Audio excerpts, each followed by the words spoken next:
My mom's in an asylum for murdering my dad. She says he's the white crow that watches me.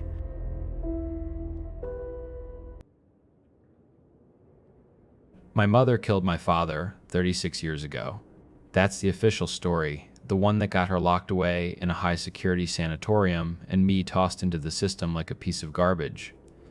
But last week, she told me she didn't kill him. She told me he watches over me every day.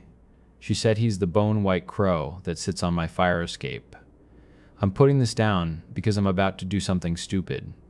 I'm about to go looking for something that shouldn't exist, based on the word of a woman the state has certified as dangerously insane. I have no one, no friends to talk me out of it, no family to call if I don't come back. So if I disappear, at least someone will know I tried to find the truth. My name is Caspian Thorne. I was born in 1988. My mother is Linnea Thorne. My father was Sylvan Thorne. I had a brother too, a couple of years older than me. I don't even know his name. He was adopted out before I was born, before everything went to shit. For my entire life, that's all I knew. My mother was a psycho who snapped. End of story. I learned to stop asking questions around the third foster home. The beatings tended to stop when you stopped being curious. So I wasn't looking for her. I swear to God I wasn't. But this town, Corvus Vale, it's got deep roots and a long memory.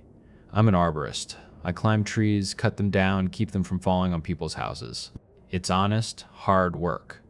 A few months ago, my crew was working on a contract at the edge of Blackwood Forest, clearing a firebreak.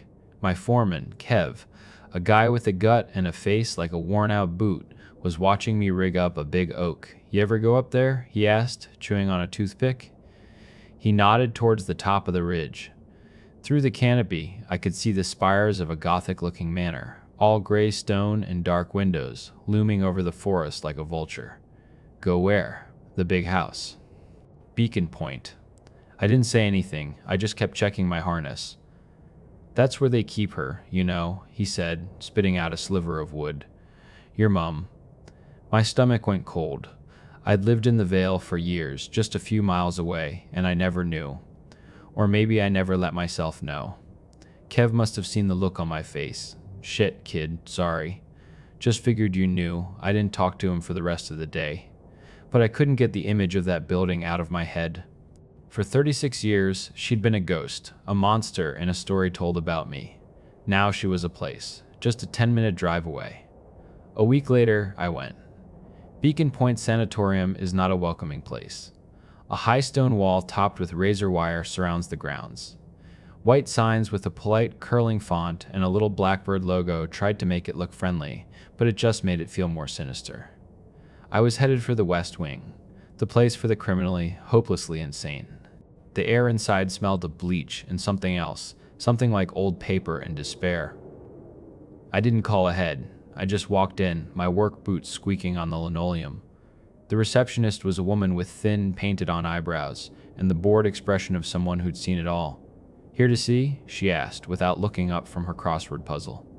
Linnea Thorne. Her pen stopped. She looked up then, her eyes giving me a slow, deliberate once-over. "Thorne is restricted. Family only. And she doesn't have any family. I'm her son." The look she gave me wasn't surprise. It was pity, disgust. I pulled out my driver's license and slid it across the counter. She stared at it, then at my face, then back at the ID, like she was trying to solve a particularly nasty math problem. Finally, she let out a heavy sigh, printed me a visitor's badge, and buzzed a thick metal door open. "Follow the yellow line," she said, her voice flat, "to the visitation suite. And whatever you do, ignore the black one." "What's the black one?" I asked. She just looked at me. "You don't want to know." The hallway was long and sterile. Painted lines snaked along the floor, yellow, red, green, and a thick, matte black line that veered off down a darker corridor, ending at a steel door with no window. I walked, focusing on the squeak of my boots, counting the locked doors I passed. It felt like I was 14 again, standing on a stranger's porch with a trash bag of my belongings, a social worker behind me whispering to be brave.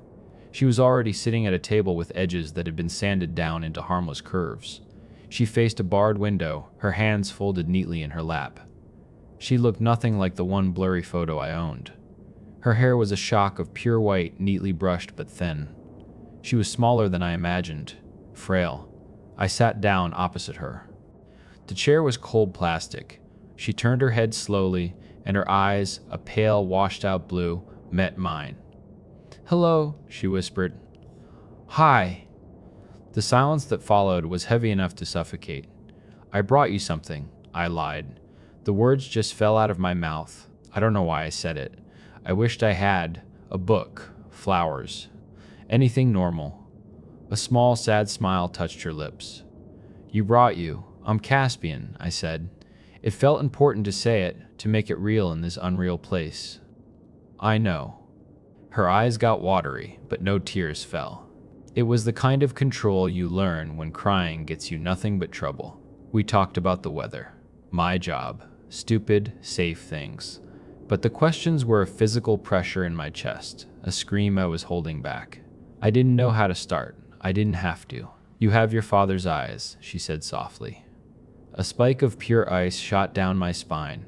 The official report said she'd stabbed him 17 times. For a second, I imagined her lunging across the table, the plastic chair clattering to the floor. I just nodded, my mouth suddenly dry. "Do you ever see him?" she asked, her voice perfectly calm. "See who?" "Your father." This is it, I thought. She's gone. This was a mistake. I could feel the receptionist's pitying stare on my back. She saw the confusion on my face. A flicker of something, maybe frustration, crossed hers. "A bird," she clarified. "A strange one. You wouldn't mistake it." My breath caught in my throat. Sometimes, I managed to say, "There's this crow. It sits on the railing outside my window. But it's not right." She leaned forward, her eyes locked on mine. "How is it not right?" "It's white," I said, "like it's been bleached." She nodded, a slow, certain movement, like we were finally talking about the only thing that had ever mattered. "That's him," she said. I let out a sharp, ugly laugh. "Right. His spirit animal or something."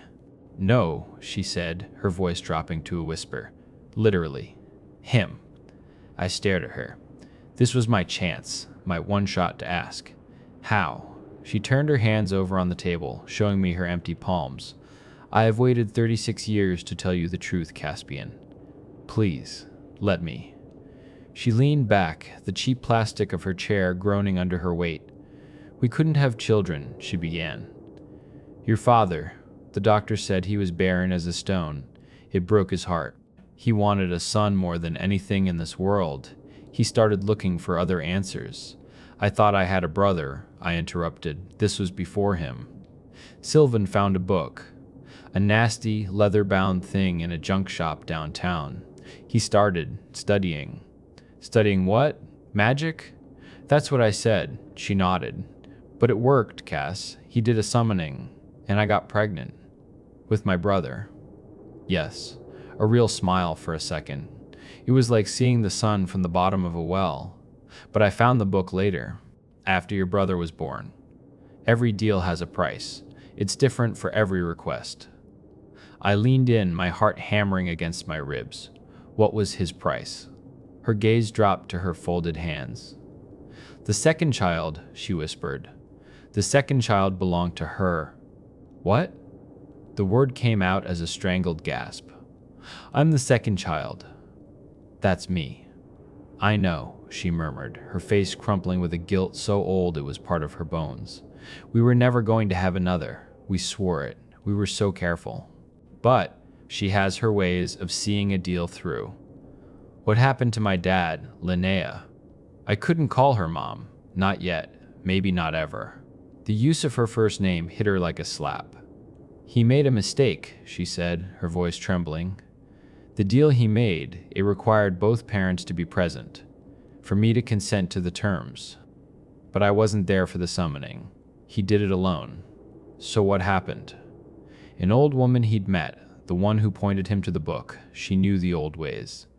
She showed him a loophole, a brutal one, a soul for a soul, a way to rewrite the contract.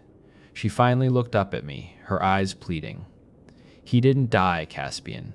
He sacrificed himself. He took your place so you could live. And now he's a fucking bird? I spat, the words tasting like acid. She didn't flinch. His soul is tethered to it. A warden. A promise. He's been watching you your whole life. She slumped back in her chair, the fight draining out of her. She looked 100 years old. They gave me a choice that night. A story that would let me walk free, or the truth. I chose the truth. What are you talking about? Find Morwen, she whispered, her voice cracking. She was the one who helped him. She'll have the book. Her shoulders sagged, and she suddenly looked so tired, so utterly defeated. I just stared, my mind reeling. The room felt like it was tilting. A killer. A demon. A soul trapped in a white crow. It was all insane. It had to be. But the way she said it, I stood up to leave, my legs unsteady.